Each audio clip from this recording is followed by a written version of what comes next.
তোমাদের মিস্ত্রিগুলো তোমাদের বোকা বানাচ্ছে। তারা তো নিজেও খাটছে টাকার জন্য, আর তোমাদের দুভাইকেও খাটিয়ে মারছে। নমস্কার, আমি প্রসেনজিৎ দাস। আমাদের দুভাইয়ের মিষ্টি ব্লগে তোমাদের সবাইকে স্বাগত। তোমরা অনেকেই ঘর সম্পর্কিত অনেক কমেন্ট করেছো। তার মধ্যে থেকে কিছু কিছু কমেন্ট আমার বেশ ভালো লেগেছে। তার মধ্যে থেকেও তোমরা হয়তো অনেক কমেন্ট করেছো যেগুলো আমার ভালোর জন্য।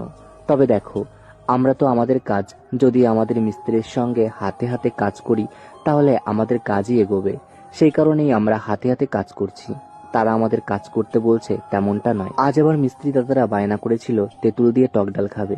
যাই হোক, আমি তো সর্ষে ফোড়ন দিয়ে সবশেষে তেঁতুল দিয়ে টক ডাল রান্না করেছিলাম। তাদের নাকি টক ডালটা বেশ ভালো লেগেছে। তাদের খাইয়ে তারপর তারা যখন কাজ করতে শুরু করলো তখন আমি খেতে বসলাম। আজ রান্না করেছিলাম ডাল এবং সয়াবিন। রোজ দিন তো একই রকমের খাবার একদমই রান্না করতে ইচ্ছা করে না। নিজেরা যদি খেতাম তাহলে কোনো অসুবিধা হতো না।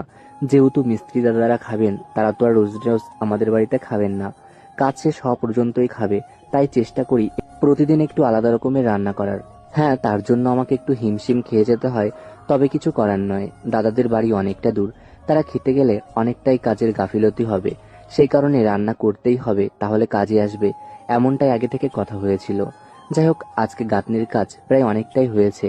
এই দেওয়ালটার চেয়ে সাইডের দেওয়াল। যাই হোক, এক একটা ঘরে দুটো জানলা রাখার চেষ্টা করছি, দেখা যাক কি হয়। এখনো অল্প পরিমাণে গাঁথনি বাকি। আমাদের ঘরটা এখন দেখতে কেমন লাগছে তোমরা জানিও।